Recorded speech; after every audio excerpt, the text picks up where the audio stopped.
Welcome to Hero Villains. What do you think of Galactus vs Nekron, the battle between consumption and absolute death? There are wars between stars, confrontations that make galaxies tremble, and gods bow in fear. But there is another kind of war, a war where even the very existence of reality becomes a hostage. It's no longer a battle between the strong. On one side is Galactus, the world-consuming, the embodiment of cosmic balance, an entity that existed before the Big Bang and will continue to exist until the universe finally dies.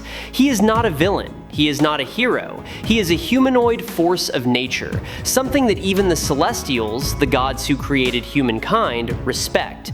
He is the eternal hunger of the universe. On one side is Nekron, Lord of Death, ruler of the land of the Unliving, who holds the souls of every living being that crosses the boundary between existence and nothingness. He is not merely the god of death. He is the mastermind behind death. He is the active will to wipe out all life in the universe. For life, in his view, is a stain, a mistake of creation that needs to be rectified. Planet-consuming versus soul-devouring, endless hunger versus eternal darkness. When these two entities clash, who is stronger? To understand Galactus, you must understand that he did not begin as a god or a monster. He began as a human. Billions of years ago in a universe that existed before ours, Marvel mythologists call it the sixth iteration. There was a civilization that had evolved to the pinnacle of all capabilities. On the planet Ta, its inhabitants no longer worry about disease, war, or natural death.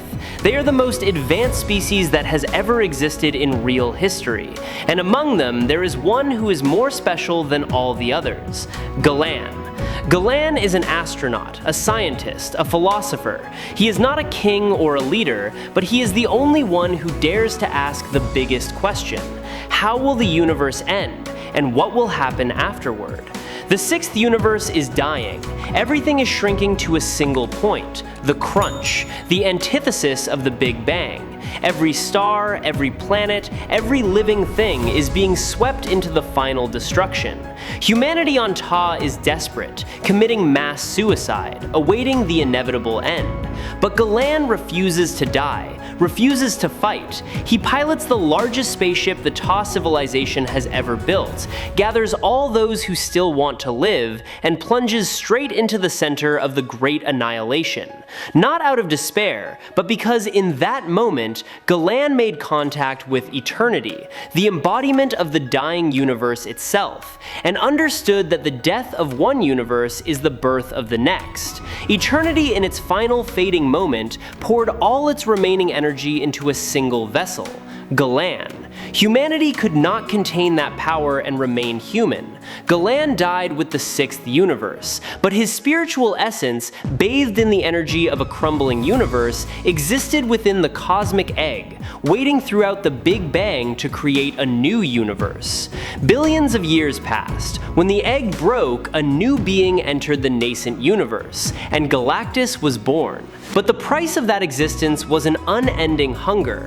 Galactus consumed the life energy of planets not because he wanted to destroy them. He consumes because if he doesn't, he will perish. And with that perishing, something far more terrifying than himself will be unleashed: Abraxas, the embodiment of pure nothingness, who has destroyed countless versions of Galactus in parallel universes every time he dies. Galactus is the safety valve of reality. He consumes to survive, to prevent something worse. It is the perfect tragedy of a god who never rests. Galactus's power is not measured by muscle or speed. It is measured by a single unit: power cosmic, the ultimate cosmic energy, which Galactus controls to a degree that even the Celestials cannot fully replicate. Galactus once fought Odin and Zeus simultaneously and won effortlessly, the two most powerful gods of the planet's two largest mythologies, and he treated them like children. He destroyed a stage 4 Celestial, an entity capable of obliterating an entire solar system with a single gesture, simply by touching it. At full power, a single punch from Galactus generates the equivalent of billions of stars exploding simultaneously. There's even an ultimate Galactus, described as capable of shattering the boundaries between dimensions and wiping out entire multiverses. Galactus can manipulate matter, energy, space, and time on a cosmic scale. He creates force fields, energy beams, and shock waves powerful enough to destroy star systems. He can regenerate from any injury as long as he has enough energy.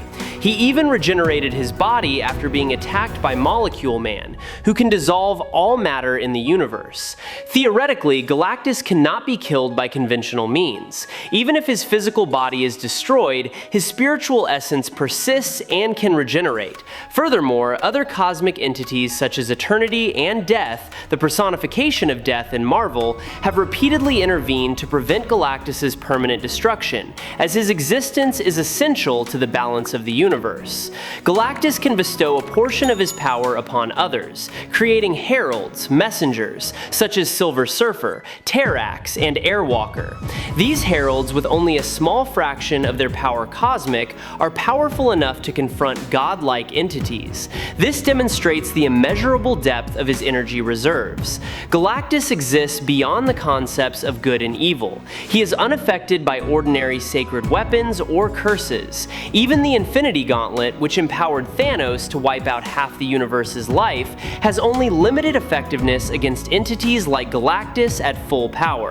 Galactus is one of the most powerful entities. His opponents are often warriors possessing planetary level or higher power. One of his most famous confrontations was with Silver Surfer, his former herald.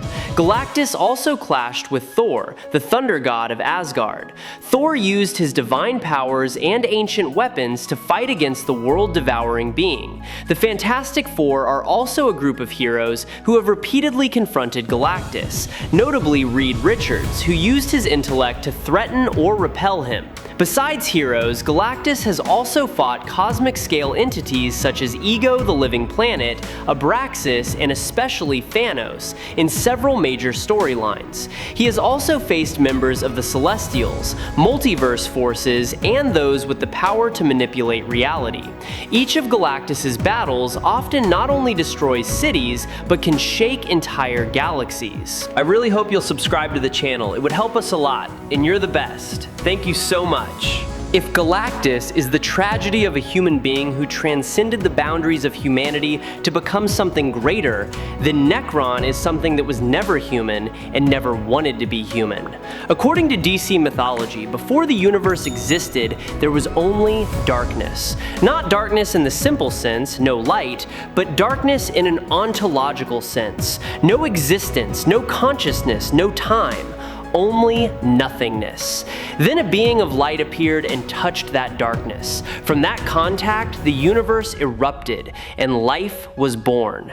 But when the light flooded in, a part of the primordial darkness was pushed back to the darkest corner of reality, trapped behind the boundary between life and death. That part of darkness became conscious. That part of darkness not only became conscious, but also hated. Hated life, hated light, hated everything that pushed it to the edge of reality. Nekron is not just the god of death in the conventional sense, like death in Marvel or Hades in Greek mythology. Those characters govern death as a natural function, as an essential part of the life cycle. Nekron is different. He doesn't accept death as part of the life cycle. For him, death is the ultimate goal. Not death for rebirth, not death to make way for something new, but death to return everything to the primordial darkness before the universe existed. The land of the Unliving that Nekron rules in the early storylines called Land of the Unliving is where the souls of all living beings who have ever died are held captive.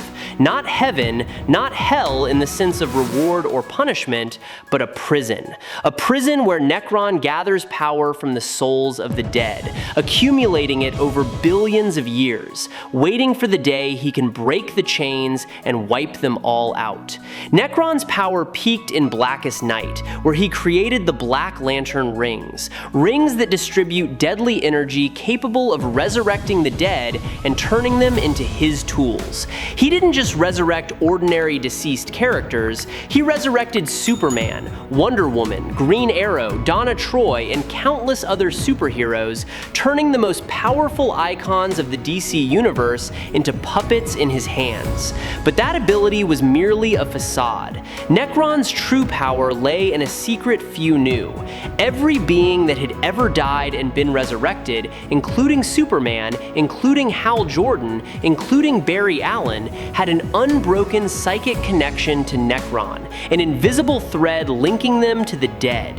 And Nekron could pull that thread at any time. In Blackest Night, he pulled those threads, and in an instant, the most powerful beings in the DC universe fell before his will. This is why Nekron doesn't need muscle. He controls something no one can escape. The fact that everything must die, and when it dies, it belongs to him. Nekron's power isn't the power of a warrior, it's the power of a system, a law, a primal will to wipe out all existence. At a basic level, Nekron is powerful enough to directly confront Hal Jordan, Parallax, a version of Hal Jordan possessing the power of Parallax, the embodiment of cosmic fear capable of destroying star systems. Nekron also once delivered an attack powerful enough to injure Ion, the embodiment of the will. However, these are just the surface numbers. Physical strength isn't Nekron's domain, the power of death. This is where Nekron truly reigns. He can cause any creature to die instantly with just his will. This was demonstrated when he killed hordes of Green Lantern Corps members with just a wave of his hand. Not energy waves, not technical attacks. He touches the very concept of life within a being and extinguishes it like a candle flame. The black rings are Nekron's most ingenious weapon. These rings automatically distribute to the dead regardless of strength or weakness, good or evil.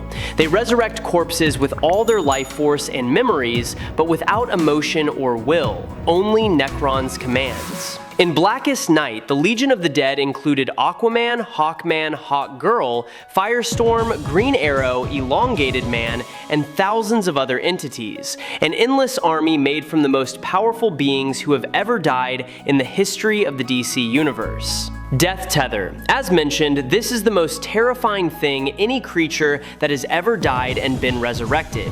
And in DC, this includes almost the entire superhero roster can be controlled by Nekron. He used this ability to transform Superman, Wonder Woman, Ice, Animal Man, and Superboy into Black Lanterns in less than a few seconds. Without the timely intervention of Sinestro wielding the White Lantern ring, and later Hal Jordan, those superheroes would never have awakened. Black Hand. This is the most interesting aspect of Nekron. He cannot directly manifest himself in reality completely freely. He needs the Black Hand, William Hand, as an anchor, a gateway connecting him to the world of the living. The Black Hand is the vessel for Nekron's essence in the physical world, and if that link is broken, Nekron is thrust back into the Deadlands. This is his only real weakness in battle, not his strength, but the need to maintain a physical connection with reality. When White Lantern Oath is activated and the entity, the embodiment of life in the DC universe, enters the fray, Nekron truly reveals his true nature. He is not simply the Grim Reaper, he is the cosmic adversary of life itself, something that existed before the universe was born and will continue to exist after it all ends. Without the intervention of the entire Lantern Corps and the power of the White Lanterns, Nekron would have won in Blackest Night. One of Nekron's most significant enemies is Green Lantern and his Green Lantern Corps. Hal Jordan has repeatedly been at the center of the fight against Nekron as the entity seeks to turn the dead into tools to serve its darkness. Nekron has also faced the Flash, Wonder Woman, Superman, and many members of the Justice League. In Blackest Night, he also manipulated the Black Lanterns to turn against the living, creating a global war. This is a battle between two of the most opposing concepts in superhero cosmology, but we can analyze each aspect carefully. In terms of power, Galactus in his full power is one of the most fearsome entities in the Marvel Universe. He destroyed the Celestials, entities even Odin revered, with a single touch. His power cosmic is the fundamental energy of the universe, operating throughout all dimensions and all laws of physics. In a direct confrontation, Galactus could attack Nekron on a conceptual level, shattering his energy structure, dissolving his material nature. Galactus's energy thunderclap can dissolve any physical body, and his power cosmic has been shown to affect non-physical and supernatural entities. Furthermore, Galactus has no soul in the conventional sense. His essence is a combination of a human soul and the pure cosmic energy of a lost universe. This means Nekron's ability to control souls may not apply to him in the usual way. Galactus doesn't die in the way ordinary beings die. He transforms, reshapes, and regenerates. Nekron could hardly draw a thread from the realm of the dead to an entity that doesn't truly belong to death like any other being. And this is where Nekron becomes truly dangerous to Galactus. Nekron doesn't just control death as a state, he controls the absence of life as a primordial essence. And Galactus, however powerful, is still a living being, an existing being, a conscious being, a being that needs energy to sustain itself. That means, in principle, he is still within Nekron's reach. Can Nekron shut down Galactus's life? In theory, yes. Galactus is a combination of Galen's soul and cosmic energy. Galen's soul is still a soul, and Nekron controls the soul. But there's a more complex layer to it.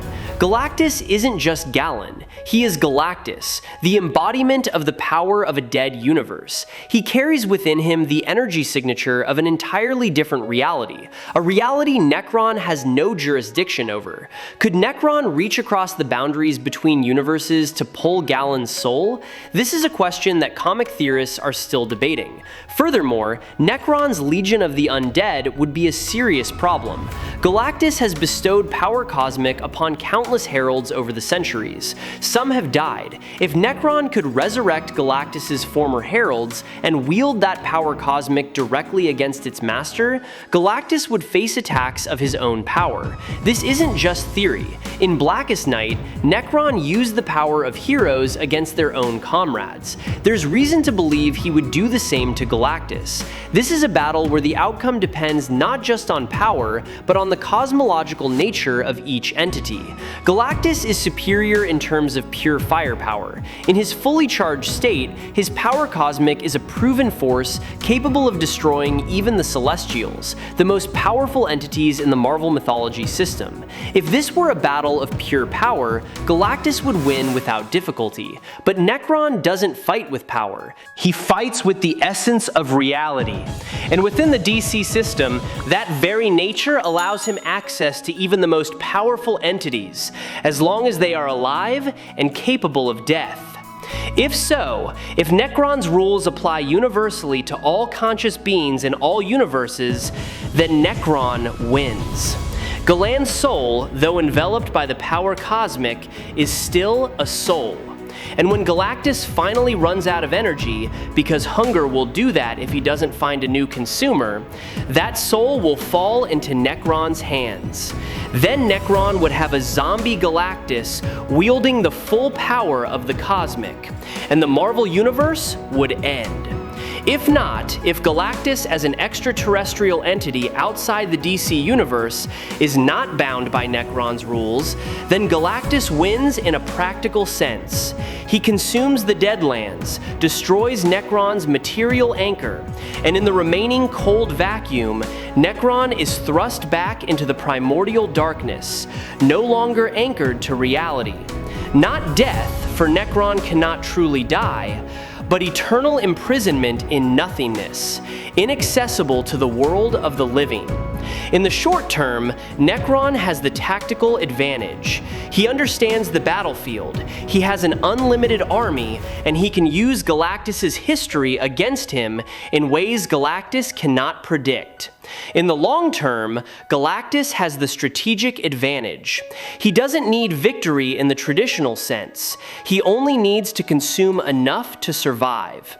And in the process of consumption, he will gradually destroy Nekron's power base by releasing or consuming the souls Nekron has accumulated over billions of years. But if forced to choose a winner in a battle, Nekron is closer to victory because his cosmological nature exploits Galactus's only weakness, his dependence on energy and the soul human nature within him. If Nekron manages to control Galan's soul before Galactus destroys the Black Hand anchor, the battle is over. And that is our analysis of the clash between Galactus and Nekron, the battle between cosmic hunger and primordial darkness, between consuming power and the destructive nature of death itself. What do you think? Who is the true winner in this clash between two entities representing the two darkest sides of the universe? Let us know your opinion by commenting below. If you enjoy intergalactic battles between supreme entities, don't forget to like, subscribe to the channel, and hit the notification bell so you don't miss any upcoming confrontations. Follow us to discuss in more detail the battles that will decide the fate of the universe. Thank you for your support, and see you in the next battles.